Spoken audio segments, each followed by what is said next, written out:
politicians based on what they've done locally and the impact they've had. So politics is definitely different here, and even I've fallen for it. I mean, I love a good debate about politics with my friends. But yeah, so overall, not a huge difference, um, but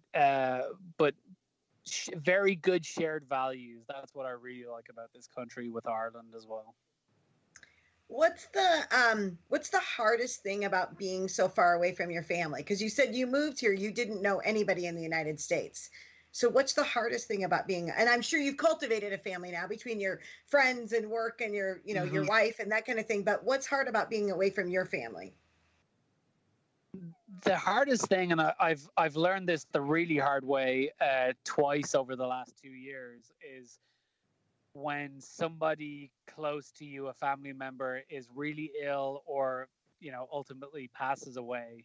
Mm. Um, that's that is the very hardest thing. My dad passed away in 2018, and my sister actually passed away just a couple of months ago.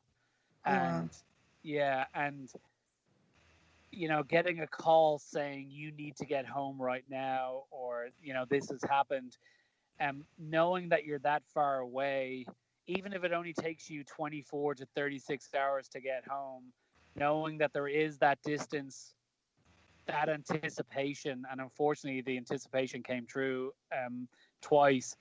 That is definitely, it's always in the back of your mind. Like, even with COVID-19 and travel restrictions and different things, it's always in the back of your mind. Like, you know, what happens? What if something happens Mhm. to somebody, and you're scrambling to try and get home, making sure that you've got an emergency fund to be able to even afford those last minute flights. Right. Little things like that, things you probably don't think about when your family lives somewhat local, or you can jump in a car and drive there. You don't really think about that. So yeah, it's what's really tough now is, after my sister passing away in February, um, all of her kids, she has four young kids. She has, they're 4, 8, 14, and 16. Wow.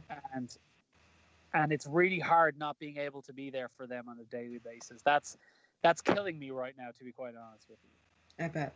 Do you get to get back? I mean, once the travel restrictions and stuff aren't in play, do you go back to Ireland often at all, or what is your normal routine? Yeah, we've been back about once or twice a year, and my family all came over for the wedding in October. So it was absolutely wonderful being able to show my mom around, the city where we live, and we're getting married, and they had just the best time ever. It was so funny. My mom was in a local grocery store, and the woman heard her accent, and she said, "What are you here for?" And she said, "My son's wedding." And she said, "Oh, don't tell me you're Irish Dave's mom." Oh, Like, so she absolutely loved that. So it was really wonderful to have them over here. And my mom said something to me, talking about community and talking about people. My mom said something to me that was the most powerful thing. She said, "Now that I've met all the people that you have around you, I don't feel so bad about living in a different country to you anymore." wow.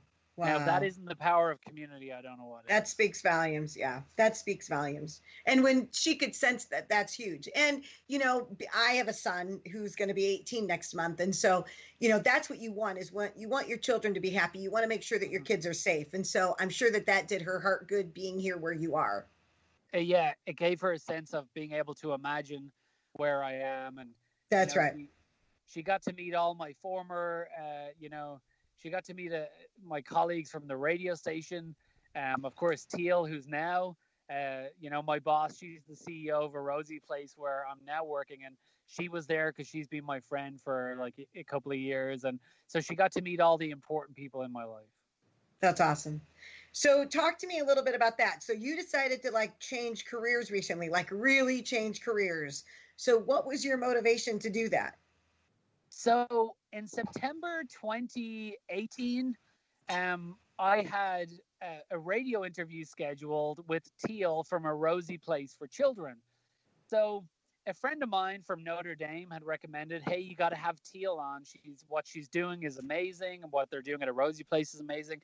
And I said, "Okay, we're a community-driven show." And she came in, And she spoke to me about A Rosie Place for Children and about all the amazing work that they're doing for children who are medically fragile in the state of Indiana. And she asked me, she said, "Hey, would you like to come for a visit?" And I said, "Yes, absolutely."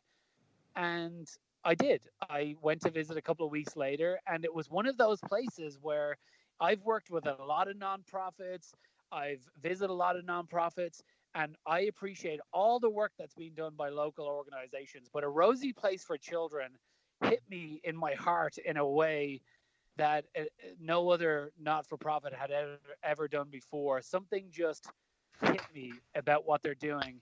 And I said to her, "I want to help you guys out in whatever way I can." So that kind of built up a friendship, and I became an ambassador for them. And then over the next year and a half or so, I was more involved doing different things. And then this opportunity came up to be their director of community engagement. And I spoke to my wife about it, and she had just been offered a new job with the local police department and different things. And it was just absolutely the right move at the right time. And it's to leave a career that you've had for, since you were out of high school, basically, is a big step.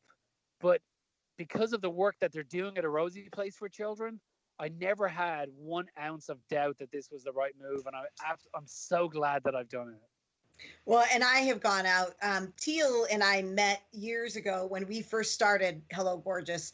And I too admire the work that she does. And so I had gone out. I'm very interested in, let me find about, more nonprofits and what are they doing, and, the impact that they're having in our community. And I'll tell you, I was so impressed with A Rosie Place and what they do. And I got a deeper bird's eye view into the actual work that A Rosie Place does for children. And it's incredible. So I found too, and I'm sure it'll be the most rewarding work that you ever do, is working for a nonprofit that makes such a huge impact.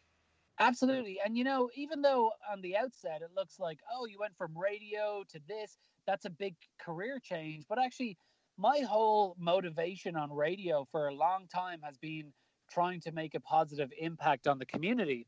And I've tried to use that and use my, public means and social media and different things to do that. And it's very similar to what I'm doing now. I mean, I'm using all these channels to try and, do something good in the community. And there's so many angles of A Rosie Place for Children that I absolutely love. Like, for example, for anyone listening who doesn't know, so they provide respite for children who are medically fragile.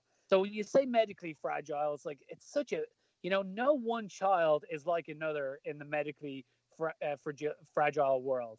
And so they get exceptional medical care when they're here at A Rosie Place. We have 33 nurses who are on rotation at A Rosie Place for Children, and they come in, they deliver the medical care. Then we've got support staff and other staff who, there's so much fun had here. So we like to say that our medically fragile children, they come here for sleepovers, and they come here to build friendships.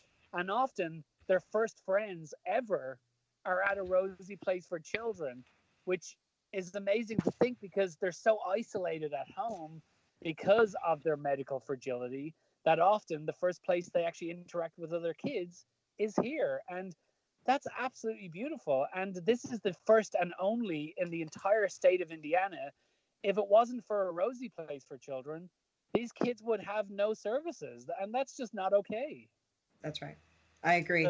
So tell our listeners where they can find out more about A Rosie Place for Children. If you go to arosieplace.org, that has, it's just ROSIE, arosieplace.org. You can also search for us on Twitter or Instagram or Facebook. We're across all social media. And you can also text 4Rosie, just the number 4, ROSIE, to 44321, and we'll send you back some information there as well. Awesome. Well, thank you so much. We are out of time, but I so appreciate you taking the time to come and share your story with me and with our listeners. I really appreciate it, Dave. Thank you so much. And again, these families, without A Rosie Place, it's the only opportunity that parents have to, regroup with their marriage, with their siblings, the other kids. So even if you just find out more information today, that would make me so happy.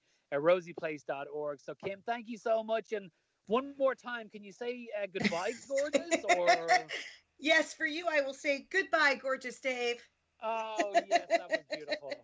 If you have any questions or comments or would like to know more about the guests on our show or for more information about Hello Gorgeous, feel free to contact me at kbecker@hellogorgeous.org or visit our website at www.hellogorgeous.org. We also invite you to follow us on Facebook, Instagram, and download our mobile app. Thank you for joining me today on Hello Gorgeous, Everything Beauty, Cancer, and Inspiration. I'm your host, Kim Becker. And until next time, stay gorgeous.